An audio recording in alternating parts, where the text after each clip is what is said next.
Ano kaya ang problema ng ating mga otoridad, especially ang PNP at Department of Interior and Local Government? Baka nahahaluan na rin ng pamumulitika. Alam niyo kung bakit? Abay, wala na tayong balita doon sa may mga warrant of arrest eh. Katakot-takot na yung mga reward, 20 million reward kay Charlie Atong. Hanggang ngayon walang nangyayari. Yung tungkol doon kay Saldico, na alam nila kung nasa saang bansa sa Europe, wala pa rin nangyayari. Kay Harry Roque, na sobra ang paninirang ginagawa sa gobyerno ito. Pero nagtatago rin sa Europe. Hindi naman nagtatago, pakalat-kalat doon sa Europe. Wala pa rin nangyayari. Ano ba, Secretary Remulla? Ano bang plano mo sa buhay? Saka parang napansin ko, parang nag-iba na yung focus mo. Ngayon nakapokus ka na doon sa di umano mga politikong involved sa smuggling ng sigarilyo. Matagal ng panahon yan. Pasintabi na po, trabaho nyo okay lang. Kaya lang, nalilihis eh. Yung paghahanap ng katarungan ng taong bayan sa korupsyon, bilyong pera ang nawala sa kanila. At maraming identified na politiko, kinasuhan na nga at may warrant of arrest at iba pang kaso. Anong nangyari? Yung pamilyang biktima ng nawawalan sa bungero, nakasuhan na yung mga tao. Wala pa rin, no? Marami na kulong, pero yung sinasabing malaking kinalaman, nakakawala pa rin. Yung sinasabing marami rin kinalaman sa iso ng scam sa flood control, Saldico, wala pa rin. Ano ba talaga? Hindi ba nyo kaya ang trabaho nyo? O ano? Abe, pasintabi na, Secretary Remulla ng Department of Interior and Local Government. Alam mo, napakaganda sana ng combination ninyong magkapatid eh. Isang ombudsman na nagpapay ng kaso sa mga corrupt government official. Nag-iimbestiga, powerful na posisyon. Tapos DILG Secretary. Ang tindi ng combination yan eh. Ako, tingin ko kaya nga kinuha kayo ni Pangulong Marcos eh. Malaki ang tiwala sa inyo. Pero sa ngayon, pasintabi na sa aking personal na opinion, mukhang kulang na kulang ang inyong performance sa pagpapatupad ng batas. Mahilig kayo sa interview, press conference, pero pag sinundan na namin ang inyong mga ginagawa, puro warning, puro sa pantaha. Lagi yung sinasabing, alam na ninyo kung nasan si Bantag, alam niyo kung nasan si Atong Ang, alam niyo kung nasan si Roque, alam niyo kung nasaan si Saldico. Pero hindi niyo nahuhuli. Pero may mga warrant of arrest yan. Di kaya mas magandang hulihin na ninyo, tapos sa kanyo iharap sa media. Hindi yung lahat na lang oras, lahat na lang interview sa inyo, alam na ninyo parang redanda na inaamin nyo yung ganito, ganon. Wala namang nangyayari. Dahil hindi naman nyo nahahawakan pa until now. So, issue lang, walang personalan. Bakit po ganon?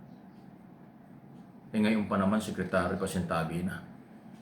Sabi mo kung ikaw ipipiliin ni Pangulong Marcos, gusto mo rin tumakbong Pangulo ng bansa. Di ba sabi mo?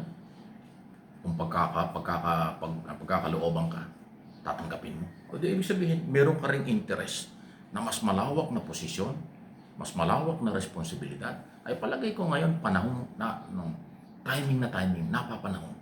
Ipakita po niyo, Secretary,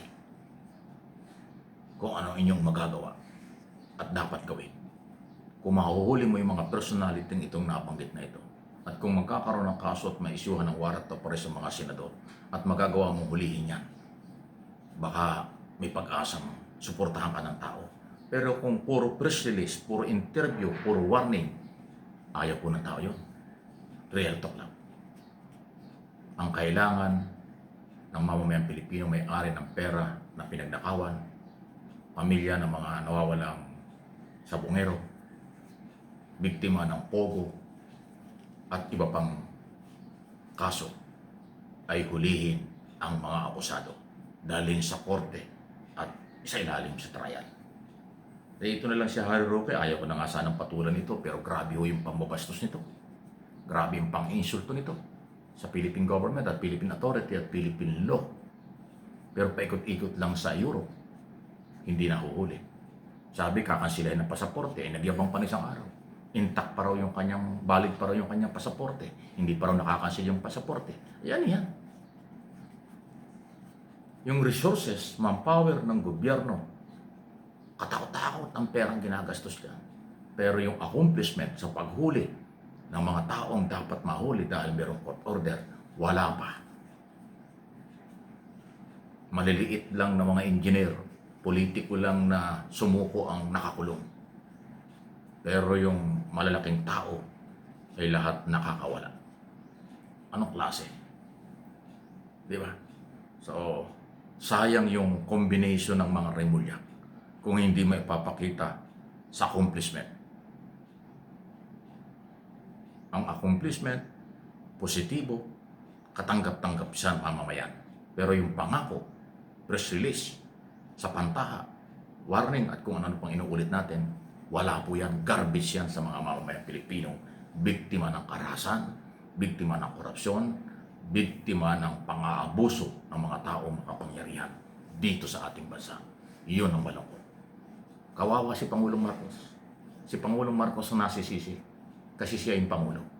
Kung masisipag ang mga tao niya at na-deliver ang kailangan ng taong bayan, ang Pangulong Marcos ang bida. Pero pag walang na-deliver ang mga tao ni Pangulong Marcos, si Pangulong Marcos ang sinisisi at siya yung kawawa. Iyon ang problema.